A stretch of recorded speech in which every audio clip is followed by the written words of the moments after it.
Before I start with this video एक disclaimer देना चाहूंगी कि Somalia and Somaliland are two different places और हम लोग इसी के बारे में इस शॉर्ट में हम लोग डिस्कशन करेंगे। सो हियर वी गो।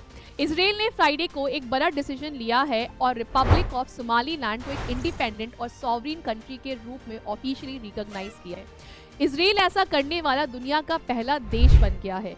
इस डिसीजन से हॉर्न ऑफ अफ्रीकन रीजन के पॉलिटिकल रिलेशंस पे बड़ा असर पड़ सकता है और सोमालिया के लिए एक सीरियस कंसर्न है, क्योंकि सोमालिया हमेशा से ही सोमालीलैंड के अलग होने का विरोध करता आया है। इसराइल के प्राइम मिनिस्टर बेंजामिन नेतन्याहू ने कहा है कि इसराइल और सोमालीलैंड एग्रीकल्चर, हेल्थ, टेक्नोलॉजी और इकोनॉमी जैसे एरिया में तुरंत अपना कोऑपरेशन स्टार्ट कर देंगे। उन्होंने सोमालीलैंड के प्रेसिडेंट अब्दी रहमान मोहम्मद अब्दुल्लाही को बधाई दी, उनके लीडरशिप की तारीफ की और उन्हें इसराइल आने का इनविटेशन भी दिया। नेतन्याहू ने कहा है कि ये डिसीजन अब्राहम अकॉर्ड के स्पिरिट में लिया गया है। अब्राहम अकॉर्ड 2020 में यूएस प्रेसिडेंट डोनाल्ड ट्रंप की पहली गवर्नेंस के दौरान साइन किया गया था।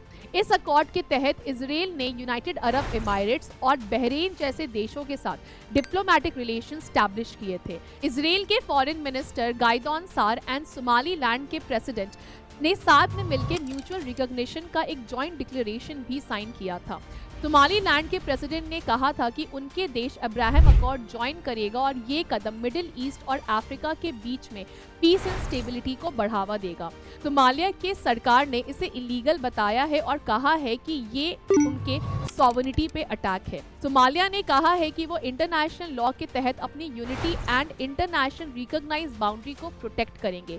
इजिप्ट ने सोमालिया, टर्की एंड डिजिबूती के फॉरेन मिनिस्टर से बात की and Horn of Africa situation पे अपना चिंता जताया।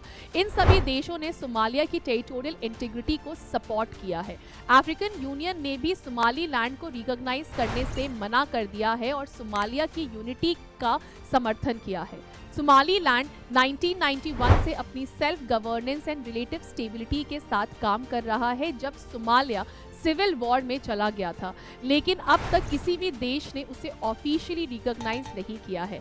सोमालीलैंड को उम्मीद है कि इसराइल की रिकॉग्निशन के बाद और भी देश आगे आएंगे, उन्हें रिकॉग्नाइज करेंगे, जिससे सोमालीलैंड का ग्लोबल पोजीशन और भी ज्यादा स्ट्रांग होगा और उनका इंटरनेशनल मार्केट एक्सेस और ज्यादा स्ट्रांग होगा। Thank you.